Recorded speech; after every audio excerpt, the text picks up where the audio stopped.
What's up, Soul Family? Coming at you with another collective reading. This reading is gonna be about I. So this one is Psychic Ability, Trust Your Intuition. My favorite tarot reader, and it's actually why I even have this, the Tea Leaf Fortune deck. My favorite tarot reader always says, trust your intuition, it's your magic. And for anybody wondering, that's White Feather Tarot. I absolutely adore her channel and her reading style, and she's a huge reason why I'm even a tarot reader. That being said, if you're interested in a one-on-one reading, you can do so by directly messaging me. The first reading is $35 for the first 20 minutes, and you can ask as many questions as you want, or I can just pull and see what comes out. Or you can do so at the link in my bio, either or. But, alright, so we got Parrot with someone will gossip about you, or someone will gossip about all of your secrets. We have Broken Bridge, which is unsuccessful outcome to a problem. We have Happiness, which is just happiness, nice and straightforward. And Star, one of my favorite symbols, which is guaranteed success. Kind of interesting. There's like two contradicting messages there, so I kind of want to see what that's gonna be. I'd like to think many times whenever that happens, it's because like we might not be successful in one thing that we might have our intention set towards, but then somehow it's unfolding in a different way. I always tell people that sometimes like people always have intentions, and we get our intentions met at a deeper level sometimes than we're even able to comprehend. So we might be having a specific intention, but the way that it plays out sometimes is a little bit different than we might expect. And that's why sometimes people have those experiences of something working out and they're like, okay, not what I intended, but oddly exactly what I needed. So I had 5 cards fall out, so I guess I'm just going to use these for the reading. We had the Sun fall out, the 8 of Wands, 5 of Swords, the Hierophant, and the Fool.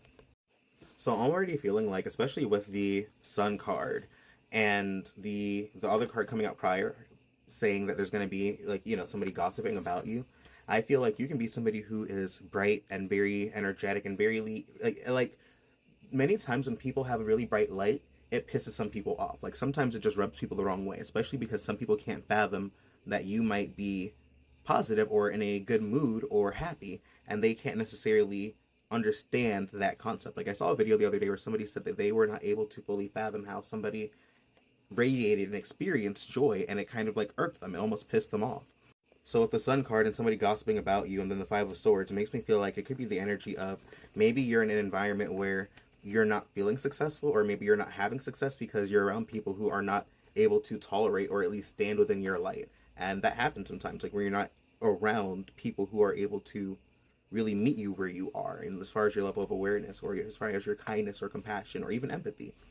The Hierophant has a lot to do sometimes like with traditions and systems, but sometimes it also has to do sometimes with it also has to do with when I think we are like, if we don't necessarily conform to a set norm that we might be around. And that could be within like a larger community, a smaller community, or even like within friend groups. Sometimes there's the energy of there being like maybe hierarchy or some kind of norm or ideology or status quo, so to speak, that you might have to adhere to in order to maybe fit in or understand or be understood within certain social circles. And I think sometimes when you don't do that, it can cause a little bit of a disruption within people's experience. And I don't think that's not a bad thing. It's just sometimes one of those points of contrast where we brush up against having to understand that where we might be or who we are is a little bit different from other individuals in certain ways. And it's not to say that anybody's inherently right or wrong. Sometimes we just have different perspectives, different beliefs, or different ways of approaching or experiencing reality.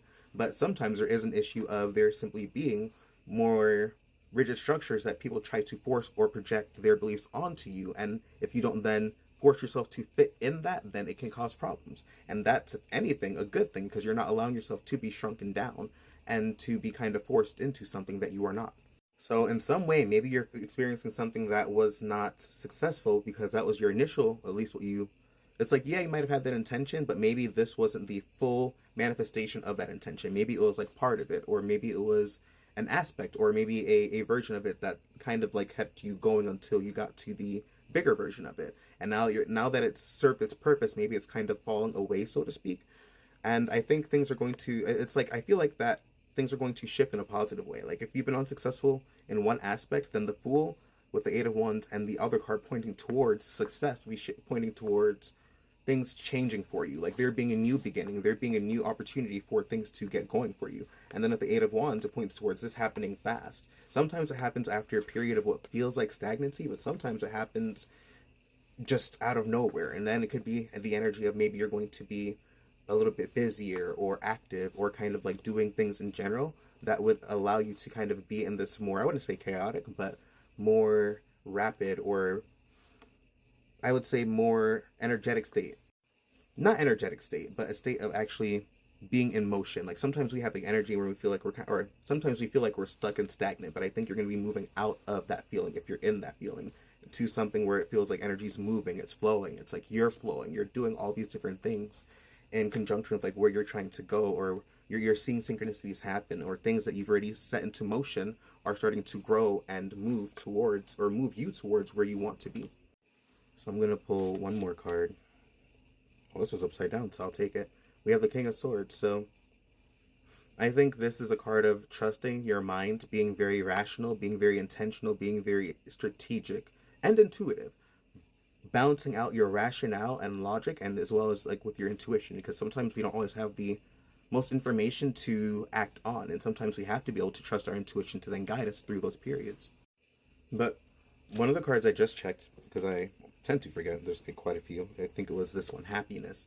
I feel like for whatever reason, I don't think this is going to be one of those eras that are going to be as difficult as the past ones were, though. I think we're going to be stepping into a lot more joy and a lot more lighthearted energy, especially with that and the Sun card both being present. It makes me feel as if like things are shifting for us. We're not going to be kind of in that, it's like where the Sun is, there's also clarity. Where the Sun is, there's also joy, there's also happiness, there's also fulfillment, contentment. So I think whatever era this is that we're kind of heading into is going to be something that is positive for us, even if it's something where we might not have had the most success in one era or one aspect of our experience. I think what's going to come is going to leave us in a lot more of a joyful energy. And then we have the Knight of Cups. So this is definitely the energy of, I think, going on that journey and intentionally doing things to make yourself happy or be content or put yourself in better energy. Whenever you see like a lot of, we are energetic beings, and one way or another, the better we feel and the better we allow ourselves to kind of distance ourselves from problems, the easier it is for things to flow into our experience, because then our mind isn't fixated even on a energetic level on the issues that we're having. It allows resolutions to come in, because then we're kind of allowing things to flow towards us. So the Knight of Cups makes me feel like there's the intentional act of doing things that will get you to that state. Characters like Raven, even Harry Potter, they emphasize the aspect, and even manifestation teachers and stuff like that always emphasize the need to tap into your emotions and to be in a positive energetic state. And again, you don't necessarily need that to manifest. You can manifest without being happy 24/7, but it does make it easier when you don't have that resistance. Like whenever you're typically not in the best mood, it points towards your energy being oriented towards whatever problems that you're experiencing many times. So whenever we're not in that energetic state, it allows then other things to flow into our experience in a slightly easier way. And that's where we tend to get tripped up. Sometimes we tend to think that we have to grind and work hard. And not to say that that's not very important too, but it's just as important to create pockets of joy, because if you do things and you're not in the best state energetically, then it's going to reflect, versus if you allow yourself to do it in a better aligned state. And you don't even have to be like jumping for joy. You can literally just be at least just chilling in neutral. But if you allow yourself to not, because think about it, if you're walking into a business and somebody's in a bad mood, you know what I mean? Like you can feel that sometimes, and it's not necessarily going to draw people in, versus somebody, when you walk by a whole bunch of booths and you see somebody who's happy and vibrant and joyful, it kind of pulls you in sometimes, especially if you yourself are in that mood, or sometimes even if you're not in that mood, it kind of even then uplifts you in certain circumstances. So I think it's definitely the energy of doing things intentionally to create that atmosphere, and then allowing reality to the best of its ability reflect that positive state back to us. But either way, peace and blessings, you guys, and I'll catch you in the next reading.